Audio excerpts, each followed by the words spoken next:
प्यारे विद्यार्थियों, साथियों, आज हम बात करेंगे स्वतंत्रता के संरक्षक या सुरक्षा कवच। जैसा कि मैंने नोट किया है, स्वतंत्रता के संरक्षक या सुरक्षा कवच मतलब वो कौन से उपाय हैं जिनके माध्यम से व्यक्ति की स्वतंत्रता को सुरक्षित किया जा सकता है। आज हम उन्हीं उपायों की बात करें। देखिएगा, इसका भावार्थ समझेंगे। स्वतंत्रता के संरक्षक या सुरक्षा कवच मतलब व्यक्ति की स्वतंत्रता किन उपायों के माध्यम से सुरक्षित रखी जा सकती है, उन उपायों की चर्चा आज के लेक्चर में हम करेंगे। और राजनीति विज्ञान के विद्यार्थियों को तो इसकी जानकारी होना निहायत जरूरी है कि व्यक्ति की स्वतंत्रता किन किन साधनों से, किन किन उपायों से सुरक्षित रखी जा सकती है। समझ रहे हैं इसका मतलब? तो प्राणों से प्यारे विद्यार्थी, प्रतिदिन जो मैं एक लेक्चर अपलोड करता हूँ उसकी जानकारी आपको प्राप्त हो सके, सूचना आपको मिल सके, इसके लिए हमारे यूट्यूब चैनल को सब्सक्राइब अवश्य कीजिएगा। आशा करता हूँ आपने सब्सक्राइब कर दिया होगा। Thank you very much, thank you very much. Yes, स्वतंत्रता के संरक्षक। देखिएगा प्राणों से प्यारे विद्यार्थियों, व्यक्ति और राज्य, क्या कह रहा हूं मैं, व्यक्ति और राज्य के पारस्परिक संबंधों का जो आधार होता है, समझे, मैंने नोट भी कर दिया, व्यक्ति राज्य। देखो, राज्य यहां चूंकि सत्ता का प्रयोग करता है, सत्ता, और व्यक्ति की स्वतंत्रता की यहां चर्चा कर रहे हैं हम। ठीक है भाई, स्वतंत्रता।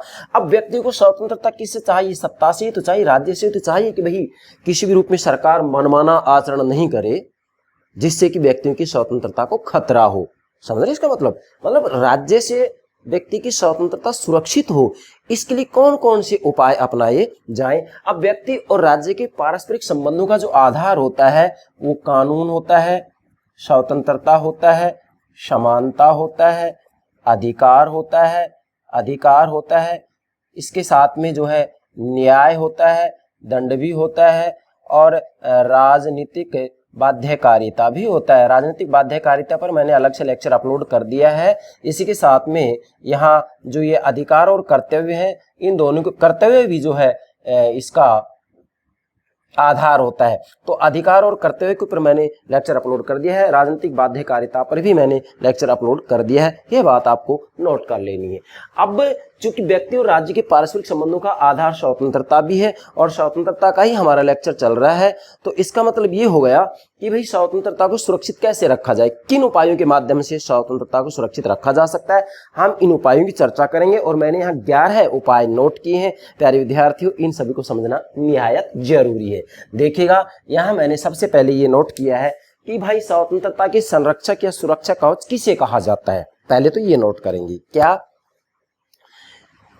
जिन उपायों के द्वारा, क्या लिखा मैंने, जिन उपायों के द्वारा व्यक्ति की स्वतंत्रता की रक्षा हो सकती है उन्हें स्वतंत्रता के संरक्षक कहा जाता है। मतलब जिन उपायों से, जिन साधनों से व्यक्ति की स्वतंत्रता की रक्षा हो सकती है उन्हें स्वतंत्रता के संरक्षक या सुरक्षा कवच कहा जाता है। अब ये उपाय कौन से हैं? मैंने 11 उपाय नोट किए, फिर से दोहरा रहा हूं एक बार।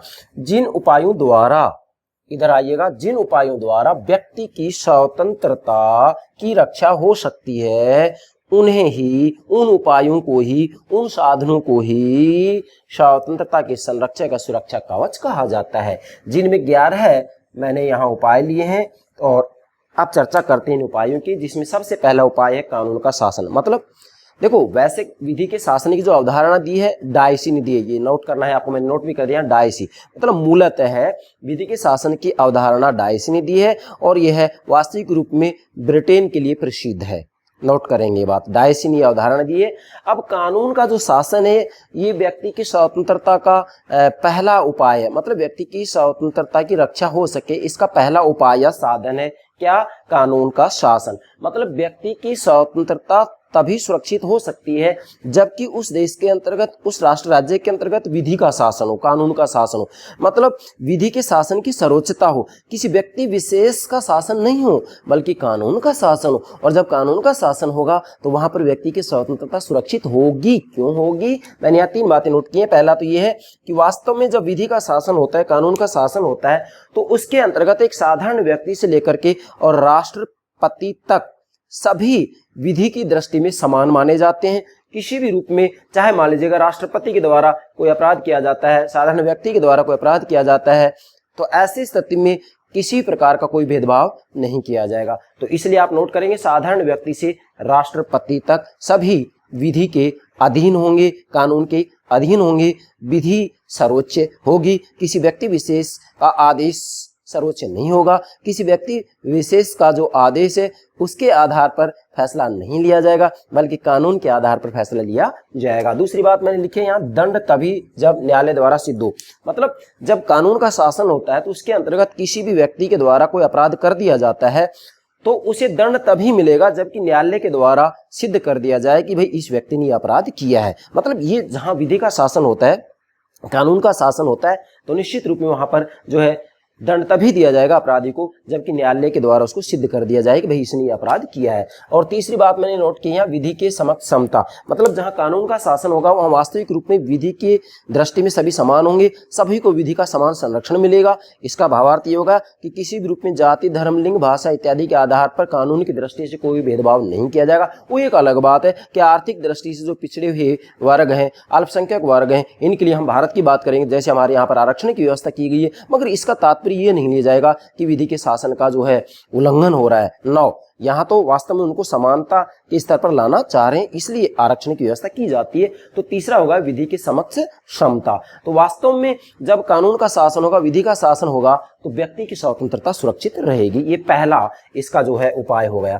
दूसरा है प्रजातंत्र। देखिएगा, व्यक्ति की स्वतंत्रता तभी सुरक्षित हो सकती है जबकि वहां पर लोकतंत्र हो, प्रजातंत्र हो, जनता का शासन हो। क्योंकि राजतंत्र के अंतर्गत वास्तविक रूप में एक व्यक्ति विशेष के द्वारा जो आदेश दिया जाता है, अब वह आदेश गलत भी हो सकता है, सही भी हो सकता है। क्योंकि राजतंत्र में जो राजा होता है वही अपने आप में, मैं ये कहूंगा कि कार्यपालक भी होता है, व्यवस्थापक भी होता है और न्यायपालक भी होता है। तो ऐसी स्थिति में वहां जो है सत्ता का दुरुपयोग भी किया जा सकता है, व्यक्ति की स्वतंत्रता का हनन भी किया जा सकता है, क्योंकि उसका विरोध करने के लिए वास्तविक रूप में जनता में साहस नहीं होता है। इसीलिए वास्तव में व्यक्ति की स्वतंत्रता रक्षित हो, इसके लिए राजतंत्र के स्थान पर प्रजातंत्र की स्थापना की जानी चाहिए। और आज पूरी दुनिया में किसी न किसी रूप में आप देखेंगे सब देशों के अंतर्गत राजतंत्र का लोकतंत्रीकरण होता जा रहा है। जैसा कि स्वयं ब्रिटेन के अंतर्गत आप देखिएगा, हालांकि वहां राजतंत्र है, राजा का पद अभी बना हुआ है, लेकिन सच्चाई ये है कि वहां राजा के हाथों में कोई शक्तियां नहीं है। मतलब राजा राजनीतिक शक्ति की दृष्टि से बिल्कुल खाली है।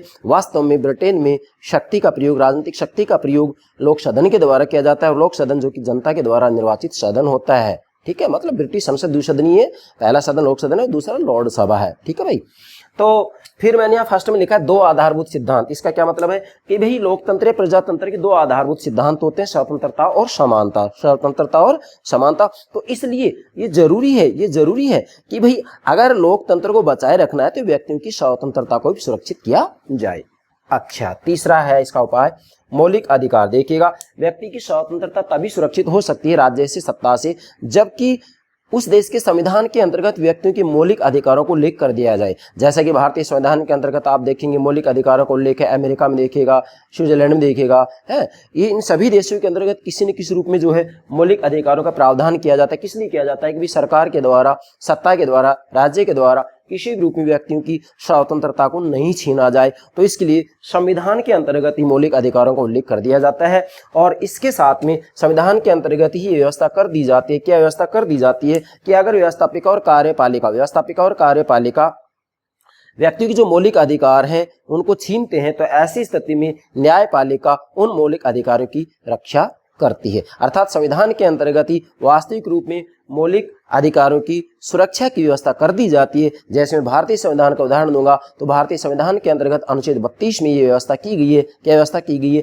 कि संवैधानिक उपचारों की व्यवस्था की गई है कि अगर कार्यपालिका और व्यवस्थापिका किसी भी रूप में व्यक्तियों के अधिकारों का हनन करते हैं तो ऐसी स्थिति में जो है न्यायपालिका यहाँ हस्तक्षेप करेगा और हम ये कहेंगे कि जन सामान्य साधारण व्यक्ति न्यायालय का दरवाजा खटखटा सकता है और न्यायालय उसे सुरक्षा देगा।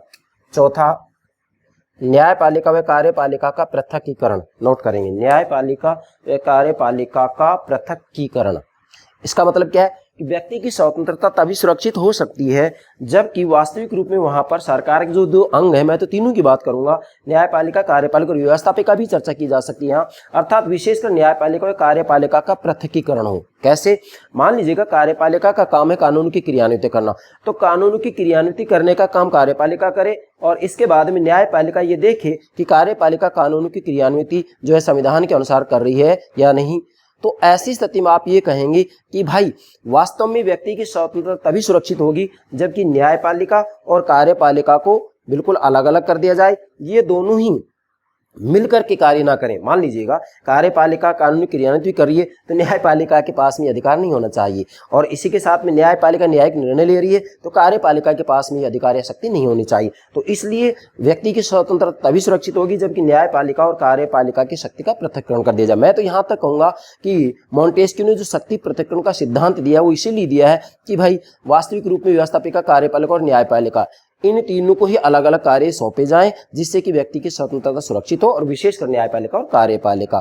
तो ये इसका जो है चौथा उपाय होगा। और पांचवा है न्यायपालिका की स्वतंत्रता। ध्यान दीजिएगा, व्यक्ति की स्वतंत्रता तभी सुरक्षित हो सकती है जबकि उस देश के अंदर कोई भी देश हो चाहे वहां न्यायपालिका की स्वतंत्रता को सुरक्षित किया जाए और न्यायपालिका की स्वतंत्रता की सुरक्षा के लिए वहां व्यवस्था की जाए। जैसे मान लीजिएगा न्यायाधीशों की जो नियुक्ति की संबंधित बात आती है, मैं के लिए एक एग्जांपल दे रहा हूं, न्यायाधीशों की नियुक्ति की बात आती है तो न्यायाधीशों की नियुक्ति वास्तविक रूप में कार्यपालिका और व्यवस्थापिका के प्रभाव से मतलब बिल्कुल मुक्त होनी चाहिए। अर्थात कार्यपालिका और व्यवस्थापिका का प्रभाव ना पड़े, कार्यपालिका और व्यवस्थापिका के दबाव में आकर के न्यायाधीशों की नियुक्ति ना की जाए, ऐसी व्यवस्था की जानी चाहिए। इसी के साथ में उनके वेतन भत्ते इत्यादि के बारे में भी व्यवस्था कर दी जानी चाहिए कि भाई कार्यपालिका या व्यवस्थापिका जब चाहे तब उनके वेतन के अंतर्गत कमी करे या फिर और कोई छेड़खानी करे, ऐसी व्यवस्था कर दी जानी चाहिए। मूल बात यह है कि भी न्यायपालिका की स्वतंत्रता की रक्षा की जानी चाहिए, संविधान में इसका उल्लेख कर दिया जाना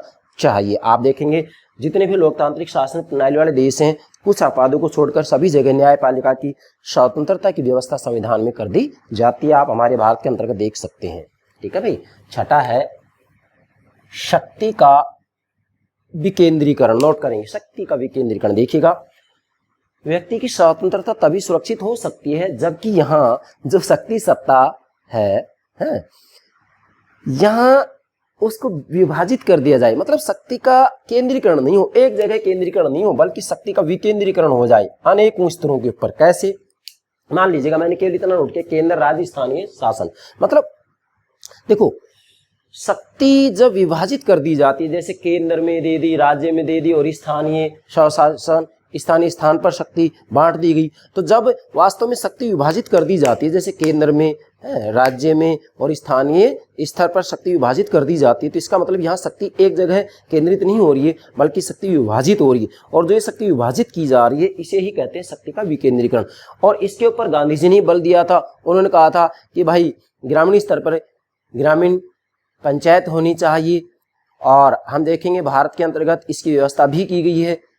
तो डेफिनेटली आप यहाँ ये मान के चलेंगे कि भी व्यक्ति की स्वतंत्रता तभी सुरक्षित होगी जबकि शक्ति एक जगह या एक ही व्यक्ति के हाथ में ना हो, बल्कि शक्ति को विभिन्न स्तरों पर विभाजित कर दिया जाए। अब स्तर क्या है? ये है स्तर, प्रथम स्तर केंद्र, फिर राज्य और स्थानीय स्वशासन। इन स्तरों के ऊपर जो है क्या कर दिया जाए? शक्ति बांट दी जाए, विभाजित कर दी जाए, तो इससे भी व्यक्ति की स्वतंत्रता सुरक्षित रहेगी। सातवां उपाय है राजनीतिक जागरूकता। ध्यान दीजिएगा, व्यक्ति की स्वतंत्रता तभी सुरक्षित हो सकती है कब? जबकि वास्तविक रूप में व्यक्ति राजनीतिक दृष्टि से जागरूक हो, वो अंधविश्वास के आधार पर निर्णय नहीं ले बल्कि स्वयं जागरूक रहे। और जब तक जनता जागरूक नहीं होगी तब तक व्यक्ति की स्वतंत्रता सुरक्षित हो ही नहीं सकती है। मतलब सभी व्यक्तियों को जागरूक रहना ही पड़ेगा और जागरूक होंगे। अब वो सत्ता के प्रति बात आ रही है, सत्ता के प्रति व्यक्ति को जागरूक रहना चाहिए और जागरूक रहेंगे तो उनकी स्वतंत्रता सुरक्षित रहेगी और वो अंधविश्वासी बन जाएंगे तो स्वतंत्रता सुरक्षित नहीं रह पाएगी। यहाँ मूल कहना यह है कि भाई सभी व्यक्ति सावचेत रूप में सोच समझकर निर्णय लेने की क्षमता रखें। अगर ये क्षमता उनके पास है तो निश्चित रूप में उनकी स्वतंत्रता सुरक्षित रहेगी।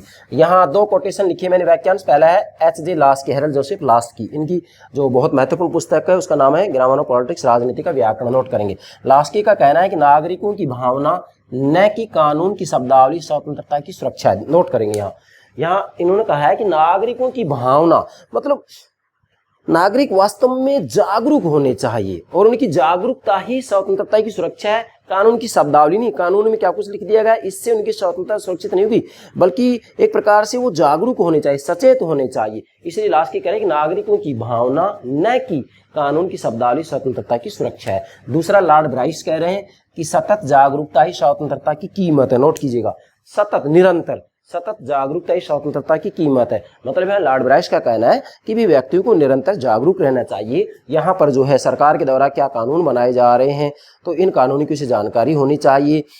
देश के अंतर्गत क्या कुछ समस्याएं आ रही हैं सामने उनकी भी उनको जानकारी होनी चाहिए और इसी के साथ में अन्य जो गतिविधि हैं उनकी भी जानकारी जो है जनता को, जनसाधारण को होनी चाहिए। और जब ये जानकारी होती है तो ऐसी स्थिति में जागरूक हैं तो फिर उनकी स्वतंत्रता रक्षित है, सुरक्षित है। सरकार के द्वारा किसी भी रूप में उनकी स्वतंत्रता को नहीं छीना जा सकता। 8वां है उत्तरदायी तथा संगठित दल। मतलब वास्तव में जो पार्टी सिस्टम है, पॉलिटिकल पार्टी सिस्टम है, राजनीतिक दल व्यवस्था है, तो जो दल व्यवस्था है वह उत्तरदायी और संगठित हो। जैसे मान लीजिएगा ब्रिटेन की बात में करो तो ब्रिटेन का संविधान अलिखित है ना, तो डेफिनेटली वहां पर जो पार्टी सिस्टम है, दल व्यवस्था है, भाई उसी के द्वारा, दलों के द्वारा ही व्यक्ति की स्वतंत्रता सुरक्षित है। एक दल सत्ता में आ जाता है, दूसरा विपक्ष में बैठता है, क्योंकि ब्रिटेन में द्विदलीय व्यवस्था है। तो यहाँ अगर जो दल है, राजनीतिक दल है, वो दल संगठित भी है और उत्तरदायी भी है, उत्तरदायी जनता के प्रति उत्तरदायी भी है, तो डेफिनेटली व्यक्तियों की स्वतंत्रता सुरक्षित रहेगी। और 9वां है आर्थिक सुरक्षा। आप देखिएगा भाई, अगर व्यक्ति को भरपेट भोजन नहीं मिल रहा है तो फिर क्या वह व्यक्ति आर्थिक स्वतंत्रता का सदुपयोग कर सकता है? हरगिज नहीं। इसलिए रोटी, कपड़ा और मकान, ये 3 मूलभूत आवश्यकताएं, इनकी तो पूर्ति होनी चाहिए। और जब इनकी पूर्ति हो जाती है तो इसका मतलब ये है कि आर्थिक दृष्टि से सुरक्षित है, और आर्थिक दृष्टि से सुरक्षित है तो डेफिनेटली वह आर्थिक स्वतंत्रता का सदुपयोग करेगा। और अगर ऐसा नहीं है तो आर्थिक स्वतंत्रता का कोई मकसद नहीं है, कोई फायदा नहीं है। इसलिए आर्थिक सुरक्षा भी जो है व्यक्ति की स्वतंत्रता का एक उपाय है। मतलब व्यक्ति आर्थिक दृष्टि से सुरक्षित होने चाहिए। अब इसके बारे में लास्की ने बहुत अच्छा लिखा है। Laski, H.J. Herald Joseph Laski, इन्होंने कहा है कि जहां अमीर, गरीब, शिक्षित, अशिक्षित, क्या कहा मैंने यहाँ, मैंने मतलब लास्की कह रहे हैं जहां अमीर, गरीब, शिक्षित और अशिक्षित वर्ग हैं वहां वास्तव में स्वामी और दास का संबंध देखने के लिए मिलेगा। अर्थात वहां वास्तव में व्यक्ति स्वतंत्र नहीं रह सकता। भाई सीधी सी बात है, एक तरफ बहुत ज्यादा अमीर है, दूसरी तरफ बहुत ज्यादा गरीब है, तो गरीब अमीर का क्या बन जाएगा? दास बन जाएगा, अमीर स्वामी हो गया। इसी प्रकार से शिक्षित और अशिक्षित, बहुत ज्यादा शिक्षित है वो स्वामी जैसा बर्ताव करेंगे, अशिक्षित है वो दास जैसा रहेंगे। तो कहने का भावार्थ लास्की का ये है कि भैया अगर व्यक्ति की स्वतंत्रता को सुरक्षित रखना है तो वहां पर आर्थिक सुरक्षा की व्यवस्था की जानी चाहिए। अमीरी और गरीबी में बहुत ज्यादा गैप, अंतराल नहीं होना चाहिए, और शिक्षित और अशिक्षित में बहुत ज्यादा अंतराल या गैप नहीं होना चाहिए। तो इसलिए वास्तव में वहाँ आर्थिक दृष्टि समानता, और सभी व्यक्ति यदि शिक्षित हैं तो फिर उसके अंतर्गत व्यक्तियों में आपस में जो संबंध है वो स्वामी और दास के नहीं होंगे, बल्कि बराबरी के संबंध होंगे, और बराबरी के संबंध होंगे तो सभी व्यक्ति स्वतंत्र रहेंगे, स्वतंत्रता का सदुपयोग करेंगे। 10वां उपाय, बहुत महत्वपूर्ण बात है, स्वतंत्र प्रेस। देखिएगा व्यक्ति की स्वतंत्रता तब सुरक्षित होगी जबकि वास्तविक रूप में जो प्रेस है बिल्कुल स्वतंत्र हो, वह किसी भी रूप में सत्ता के अधीन नहीं हो। मतलब इस रूप में अधीन नहीं हो कि जैसा ये चाहे वैसा ही प्रकाशन किया जाए। मतलब उसी रूप में वहां पर हमें कहेंगे कि जो भी घटनाक्रम है उनको इनके चश्मे में से देख करके फिर लिखा जाए, प्रकाशित किया जाए, ऐसा नहीं होना चाहिए, बल्कि पूर्ण रूप में वह स्वतंत्र हो। मतलब व्यवस्थापिका कार्यपालिका और न्यायपालिका की शिकंजे में नहीं हो, बल्कि निष्पक्ष रूप में वो जो भी गतिविधियां हैं, जो भी घटनाएं, उसको प्रकाशित करें।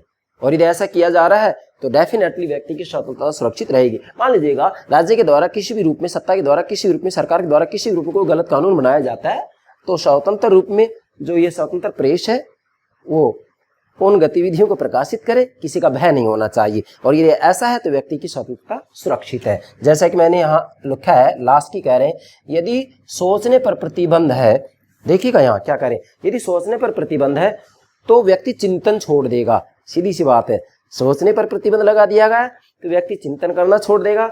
और यदि व्यक्ति चिंतनशील नहीं है, व्यक्ति चिंतनशील नहीं है, तो वह वास्तविक नागरिक नहीं बन सकता। और ये तभी संभव है जबकि वहां पर स्वतंत्र प्रेस हो। ठीक है, जो भी विचार हैं उनको अभिव्यक्त करने की आज़ादी होनी चाहिए, जो भी गतिविधियां हैं, जो भी विचारधाराएं, उनको प्रकाशित करने की स्वतंत्रता होनी चाहिए। यदि ऐसा है तो व्यक्ति की स्वतंत्रता सुरक्षित होगी। आप देखिएगा जो तानाशाही शासन प्रणाली वाला देश है उसके अंतर्गत स्वतंत्र प्रेस नहीं होती है, क्योंकि वहाँ जो भी विचार अभिव्यक्त किए जाते हैं और इसी के साथ में समाचार पत्रों में जो भी गतिविधियां, घटनाक्रम प्रकाशित किया जाता है, वह सब जो तानाशाही शासक होता है उसके अकॉर्डिंग होता है, उसके अनुसार होता है, इसलिए वहाँ स्वतंत्र प्रेस नहीं है। और जो लोकतांत्रिक शासन प्रणाली वाले देश है उनमें स्वतंत्र प्रेस होती है। जैसे मैं चीन का उदाहरण दूं तो चीन में सर्वाधिकारवादी शासन प्रणाली है, चीन का संविधान में अपलोड कर चुका हूँ।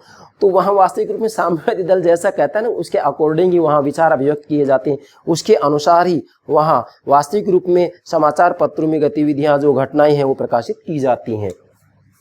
और अंतिम 11वां उपाय स्वस्थ जनमत। देखिएगा व्यक्ति की स्वतंत्रता के लिए जरूरी है कि वहाँ स्वस्थ जनमत का निर्माण हो, स्वस्थ जनमत। और स्वस्थ जनमत का निर्माण तभी होगा जबकि वहाँ पर अच्छी से अच्छी शिक्षा की व्यवस्था की जाए। वैसे मैंने अलग से स्वस्थ जनमत के निर्माण के साधन और जनमत का अर्थ, परिभाषा वगैरह जो भी है, इस सब के ऊपर लेक्चर अपलोड कर दिया है, आप अलग से देख सकते हैं, प्लेलिस्ट में मिलेगा आपको। जनमत के ऊपर जितनी भी महत्वपूर्ण बातें उस सब मैंने अपलोड कर दी है। तो यहाँ पर जनमत किसे कहते हैं, क्या है, ये मुझे बताने की आवश्यकता नहीं है। सिर्फ इतना ध्यान रखेंगे कि भी अगर स्वस्थ जनमत है तो ऐसी स्थिति में वहां पर व्यक्ति की स्वतंत्रता सुरक्षित रहेगी। कैसे? जैसे जनता के द्वारा प्रतिनिधियों को जो चुना जाता है, ध्यान देंगे, मतलब जनता जो राजनीतिक प्रतिनिधि होते हैं उनको चुनती तो रहे समय समय पर। भाई किसी देश में 4 वर्ष है, किसी देश में 5 वर्ष कार्यकाल होता है, तो ना केवल प्रतिनिधियों को चुनती रहे बल्कि जो प्रतिनिधि उनके मनमाने व्यवहार पर रोक लगाती रहे। नोट करेंगे यहाँ, प्रतिनिधियों को चुनते रहे। कौन चुनते रहे? जनता प्रतिनिधियों को चुनती रहे और मनमाने व्यवहार पर रोक लगाती रहे। मतलब इसका भावार्थ ये है कि भाई जो जनता है वह प्रतिनिधियों को चुनती रहे। अब केवल चुनने से काम नहीं चलेगा, बल्कि जो प्रतिनिधि हैं उनके मनमाने आचरण पर जनता जो है रोक भी लगाए, क्योंकि 5 वर्ष बाद में, 4 वर्ष बाद में जनता के सामने जाना है, तो अच्छा व्यवहार किया है तो उनको आप मत दे दीजिएगा, अन्यथा उन्हें मत दीजिएगा। पसंद नापसंद का सवाल आ जाता है। अब फिर मैंने आगे लिखा है रोक लगाती रहे, इसके लिए स्वस्थ जनमत का निर्माण आवश्यक है।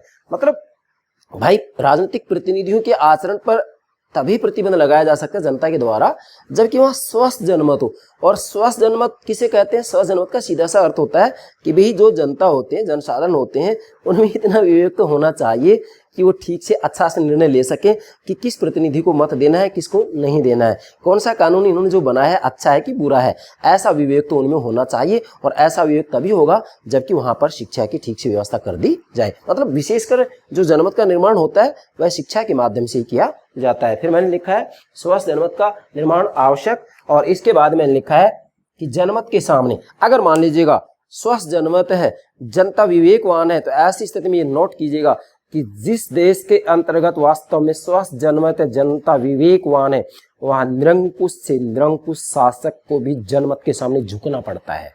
नोट करेंगे यहाँ, जनमत के सामने निरंकुश से निरंकुश शासक को भी झुकना पड़ता है। और जब निरंकुश से निरंकुश शासक जनमत के सामने झुकता है तो मुझे बताइएगा व्यक्ति की स्वतंत्रता सुरक्षित होगी कि नहीं होगी।